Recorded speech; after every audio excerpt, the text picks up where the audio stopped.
किंतु सरदार का सपना केवल सरकार बनाना नहीं था। उनका स्वप्न तो था एक ऐसे नए भारत का जहां हर रंग, हर रूप, हर जात, मजहब, तबके का हिंदुस्तानी एक साथ मिलकर एक ऐसा नया भारत बना सके जहां पूर्ण स्वराज के साथ सारे समाज को गरीबी, अशिक्षा, छुआछूत से भी आजादी मिल जाए।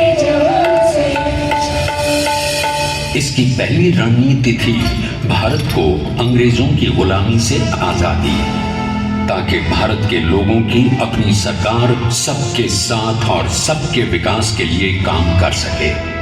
बापू की अगुवाई में अब देश ने अंग्रेजों को अंतिम चेतावनी दे दी, करेंगे या मरेंगे, क्विट इंडिया, अंग्रेजों भारत छोड़। बस फिर क्या था, संघर्ष की रणभेरी बची। 3 सालों के लिए सरदार पटेल को भी सत्याग्रही नेताओं के साथ जेल में ठूंस दिया गया। 2 सालों के बाद अंग्रेजों को बापू के सभी शिष्यों और साथियों को छोड़ना पड़ा।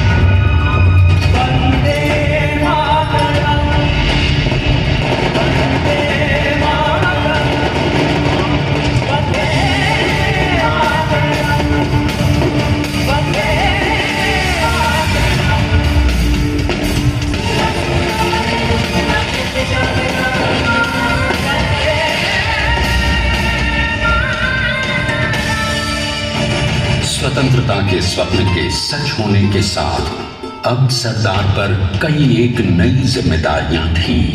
आने वाली आजादी की तैयारी और एक नए भारत के लिए नए लोकतांत्रिक संविधान की संरचना। जैसा उनके साथियों ने खुद कहा था, सरदार ने ही 6वीं हथौड़ी लेकर एक नए भारत को उकेरा है।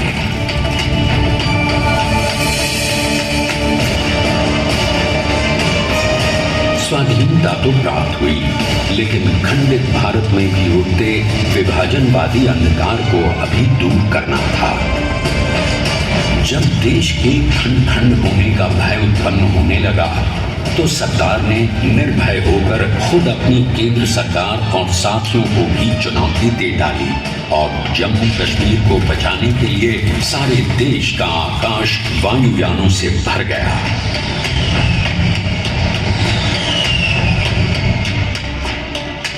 और फिर हैदराबाद और जूनागढ़ के भारत में विलयीकरण को पाकिस्तान से चुनौती मिली। सरदार चाहते थे कि देश की 1 इंच धरती अब और विभाजित नहीं होनी चाहिए। नए भारत को एक करने के लिए समझा बुझाकर मनाकर 565 रियासतों को सरदार ने अपनी सूझबूझ, सदाशयता, संबल से एक नए स्वतंत्र भारत का अभिन्न अंग बना दिया।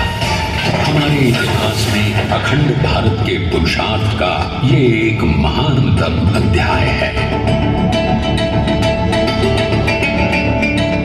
जैसा उन्होंने स्वयं कहा था, हमें नए धागों को पुराने ताने बाने में ऐसे पिरोना है कि एक दूसरे में गुंथ जाएं और बेहतरीन बनावट वाला एक नया भारत उभर कर सामने आ सके।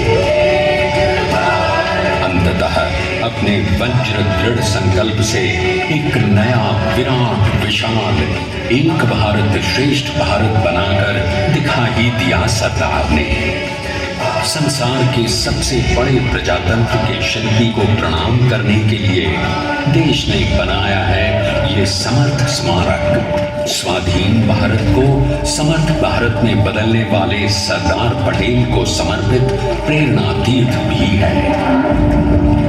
प्रधानमंत्री श्री नरेंद्र मोदी के नेतृत्व में बनी विश्व की इस विशालतम प्रतिमा के सामने आकर सारी दुनिया जैसे स्वयं ही नतमस्तक हो जाती है।